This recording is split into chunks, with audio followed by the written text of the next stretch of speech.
Hello everybody, this is Don Zico with another Warhammer Fantasy Battles battle report.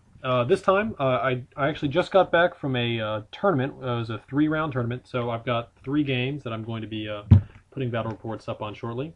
The first one was against Vampire Counts, and I'm going to start by doing a quick overview of my army. As you can see here, I've got, I've got a block of 25 warriors with full command. I've got 2 units of Dark Riders with repeater crossbows and musicians, a unit of crossbowmen on foot, a unit of shades, 2 units of 6 Cold One Knights. Those are going to have champions, musicians, and null talismans for a little bit of magic resistance on the champions.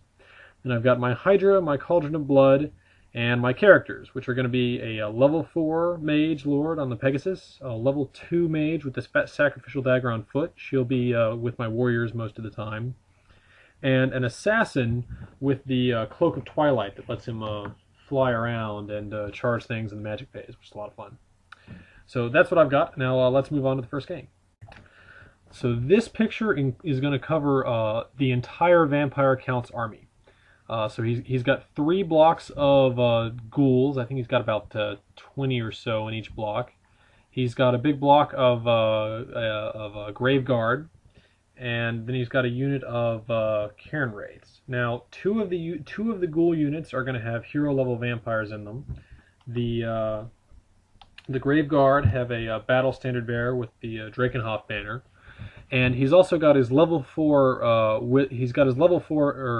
His Lord Vampire, who's set up to do invocation spam. So he's got the +1 to cast, and then I believe he has the ghoul summoning ability. So if he's casting invocation of the heck on ghouls, he'll get +2 to cast, and be able to shoot that off on 1 dice of which he had, and he generates 5 power dice. So as you'll see throughout the game, his list is really, really good at bringing back ghouls to replace all the casualties I cause on him. And it's actually kind of funny to watch the size of his units fluctuate from turn to turn and phase to phase.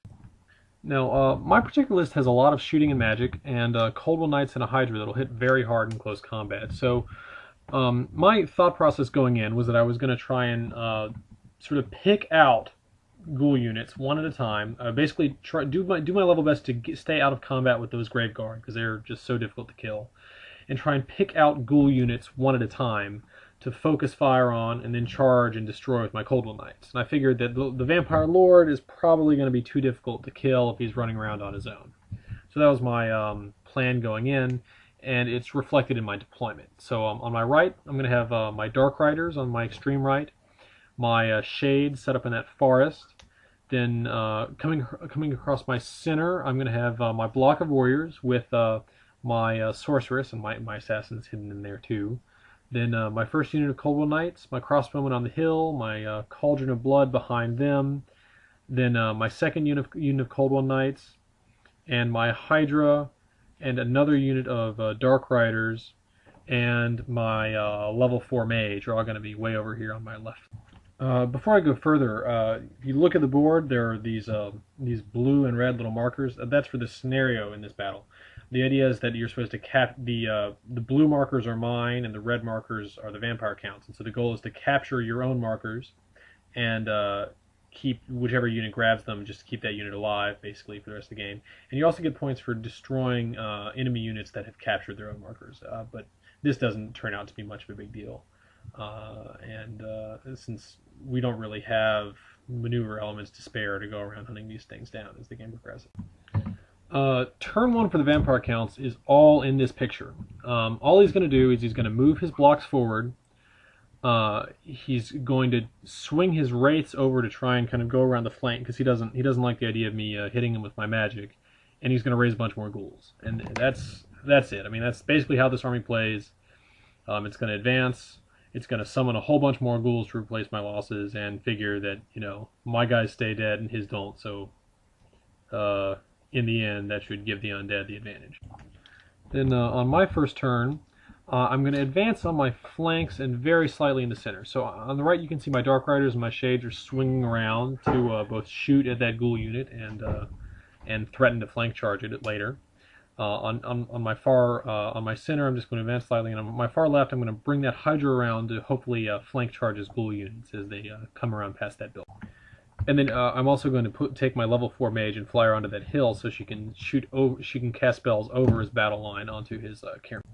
And then between magic and shooting, I kill a few ghouls on my right, although he stops the really big stuff. And more significantly, I got a Blade Wind, basically a magic missile off that killed about half of his Cairn Wraith. So here's the battlefield at the start of Vampire Count's turn 2. Again, he's basically going to move up across the center with his blocks, and he's going to swing his wraiths around behind this building. Now, that turns out to be worse than I thought when I saw him moving, because in his magic phase, he gets Irresistible Force on Van Hels's Dense Macabre and uses that to charge my Hydra.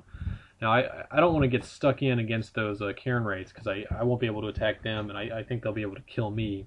So my Hydra flees, but the Cairn Wraiths are close enough that they're close enough that they're gonna overrun into my Dark Riders. With the enemy in the way rules, and so my Dark Riders flee to try and get away from them, but they go too far and they go off the board. So that one spell has my Hydra fleeing and my Dark Riders gone. He also cast Van Hels on this unit of ghouls with a vampire. Now, in my previous turn, I actually reduced that to probably around 12 or 13 models from shooting, but he raised enough that it's back to around 20. Although, fortunately for me, he fails his charge against my Cold One Knights by, I think, about 1.5 inches or so. And that failed charge against my Cold One Knights sets me up to, in my turn, charge his ghouls in the front of my Cold Ones. I'm going to buff them up with the Cauldron of Blood, so I'm hoping that the unit is small enough that I'll be able to put my plan into action. I'll be able to kill a whole bunch of them and crumble the rest of the unit and then overrun past his battle line. As for the rest of my movement, most of the line is going to stay static, but I'm going to keep swinging my Shades and my Dark Riders around my right. I'm also going to succeed in rallying my Hydra.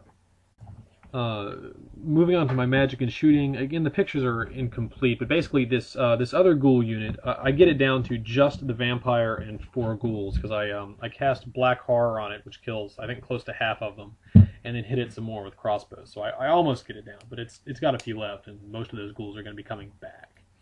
I don't have a picture of this, but I also got off another magic missile at his Cairn Wraiths, so they're down to 1 Wraith. He chooses to keep a Wraith instead of the Banshee. Which will be positioned to fight me in close combat sometime next turn.